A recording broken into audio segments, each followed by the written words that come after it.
Excellencies, chers collègues, ladies and gentlemen, Mr. President, good evening to you all. A big thank you to the Embassy of Azerbaijan and the Strategic Thinking Institute for organizing this event.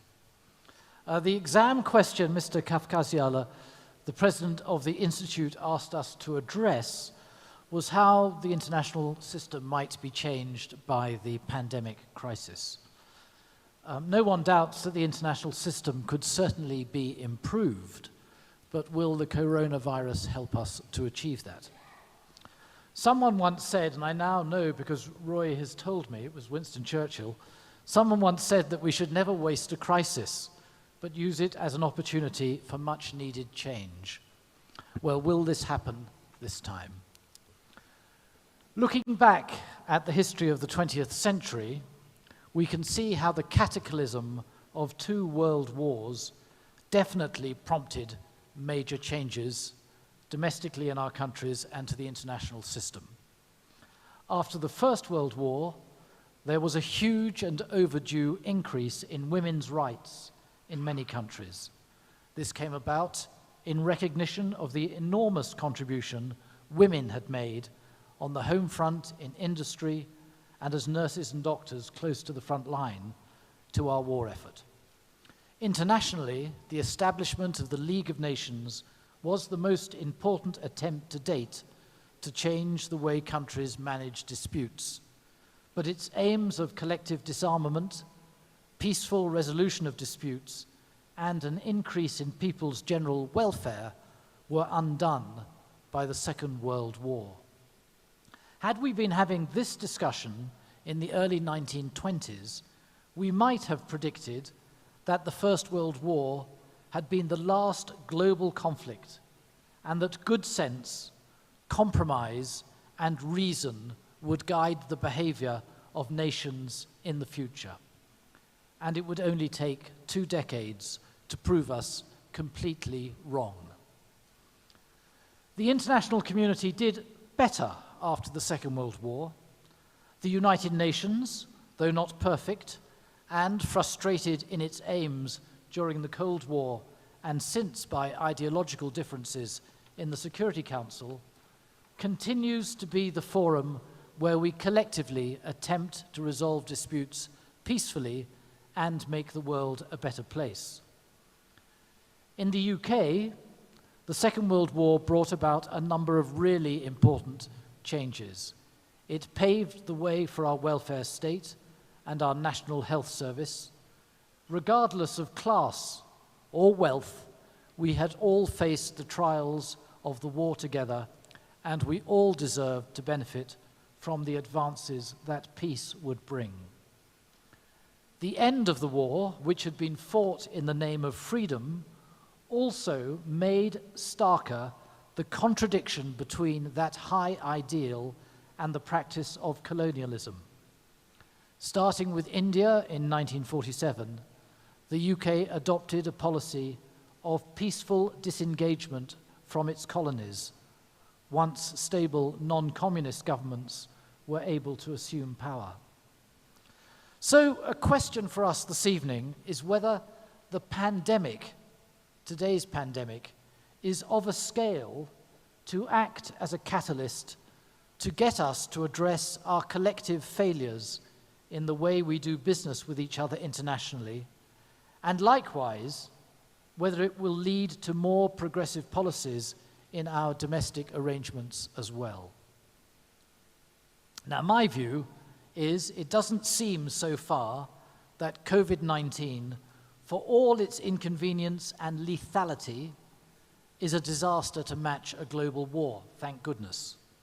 Sad though the pandemic is in general, and devastating though it must be for individual families who lose loved ones or jobs, it doesn't feel yet to be on a sufficient scale to bring about really big changes to the international system. There will be changes in the way, for example, that we do our jobs. There will probably be less traveling to meetings in foreign countries, more use of Zoom and Skype and other apps for our dialogue and exchanges.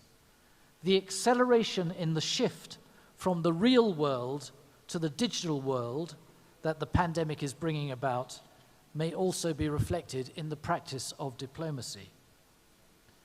And how will the substance of our professional lives change, if at all?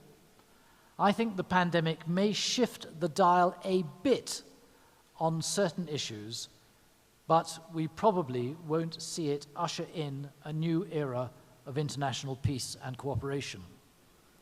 Having said that, I do think there are a couple of areas where the pandemic might be a catalyst for a step change in the way we organize ourselves internationally.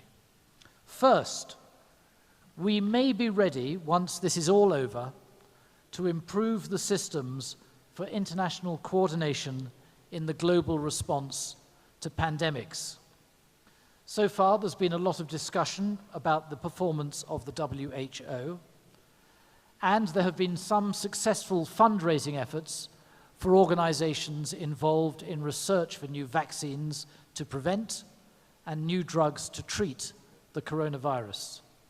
Last month's Gavi summit, which was hosted by the UK, raised over $8 billion to help get vaccines to children in the poorest countries.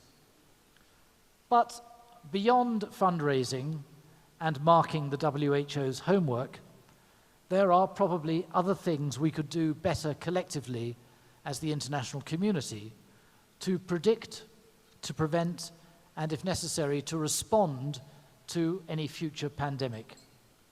What that looks like, I leave to others to suggest, but I imagine many governments around the world will now be receptive to new thinking in this area. A second area concerns another big global health crisis waiting to happen: microbial resistance to antibiotics. This has been another area, as it happens, where the UK has been active. Microbial resistance, for those who don't know it, happens when bacteria, fungi, viruses, and parasites change when they're exposed to treatment drugs such as antibiotics, antifungals, antivirals, and antimalarials, and then continue to thrive as so-called superbugs. As a result, medicines become ineffective and infections persist in the body. And without effective antibiotics, the success of major surgery and cancer chemotherapy would be compromised. A lot more people would die. We need coordinated international action to deal with microbial resistance. Is the world ready to listen to calls to take action against this threat?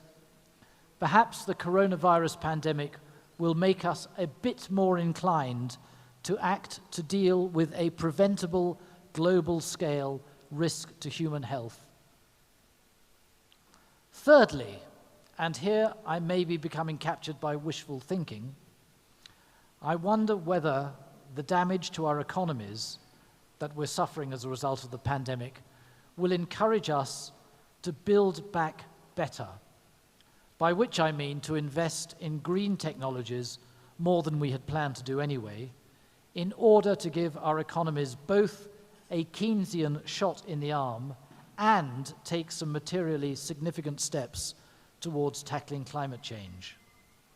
The slowdown in the economy has reduced the demand for energy, and staying at home in our various lockdowns has made us realize how much we can achieve without having to travel. Our high streets are changing as people shop online more and more, and businesses